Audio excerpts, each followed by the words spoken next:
As the final glow of 1492 slanted across the vermilion walls of the Alhambra in Granada, the air hung heavy with a mixture of jasmine fragrance and the acrid scent of charred parchment.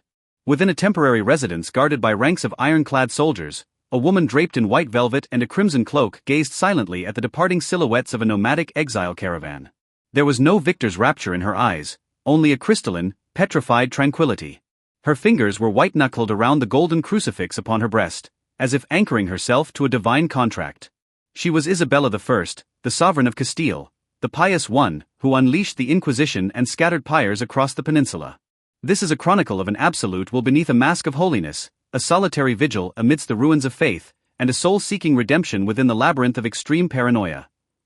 The trajectory of Isabella's life was etched in a stark, unyielding undertone during her sequestered childhood within the shadow-drenched castle of Arevalo. In those years, her only companions were heavy liturgical scriptures and the distant, rhythmic tolling of monastery bells. To her young mind, the world had been defiled by the infiltration of heresy. She viewed her destiny as becoming the most sacred yet ruthless blade of purification. When she eventually joined forces with Ferdinand through a high-stakes matrimonial gamble, what she felt was not the sweetness of romance, but the cold relief of a surgeon finally grasping a scalpel to excise the rot from a decaying map. On the day of her coronation in Segovia, though the sun was blinding, she understood perfectly, this throne was not a reward, but an altar. If her early wars were waged to unify territories, then the establishment of the Inquisition was Isabella's ultimate crusade to purify the soul. She ceased to dwell on individual lives. Her gaze was fixed upon a grand phantom tapestry known as unified faith that she sought to drape over the entire peninsula. Destiny transformed her into a living effigy upon a golden throne, devoid of terrestrial warmth. Each dawn, she immersed herself in protracted confessions, a ritual to dissolve the faint spiritual tremors caused by signing edicts of confiscation and death by fire during the night.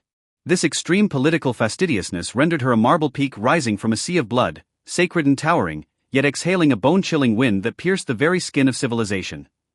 The summit of power is often accompanied by the most devastating spiritual exhaustion.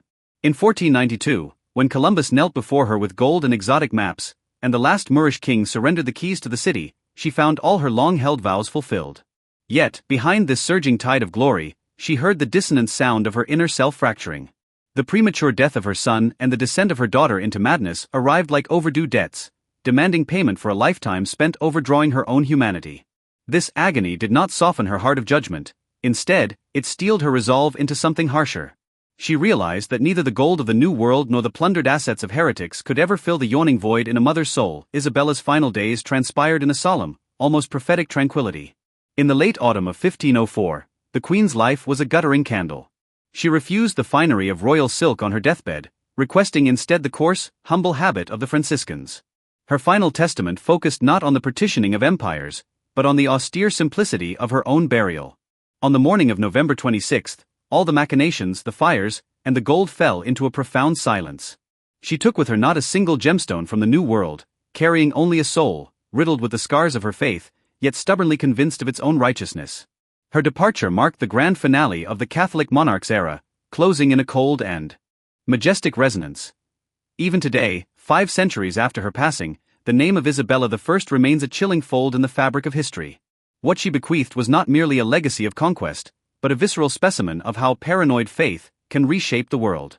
She reminds us that no matter how sacred the initial intent, once compassion for the individual is discarded, faith transforms into the most exquisite and merciless weapon of slaughter. She was one of the few figures in history who truly achieved the feat of practicing great evil within great holiness, maintaining supreme dignity in her self-discipline while losing her mercy in her fervor. Her fires of judgment have leaped across the boundaries of time, leaving echoes of ash in the depths of every soul that seeks absolute unity. The story of Isabella I thus draws to a close amidst the fading winds of the Castilian highlands. She was never a mere opportunist driven by base desires. She was a soul profoundly weary, yet one who steadfastly refused to acknowledge the inherent plurality of the world. She teaches us that regardless of how grand your objectives may be, it is the universal love and tolerance within that serve as your only true testimony before the divine. Perhaps you too are currently navigating the weight of rigid rules, but believe this, in every life, there exists a private judgment, one that requires no external display. Tonight's story is over, the snows of Spain have settled, and the world outside has fallen completely still.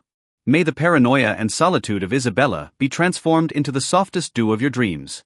Gut nicht, and may sweet dreams attend you.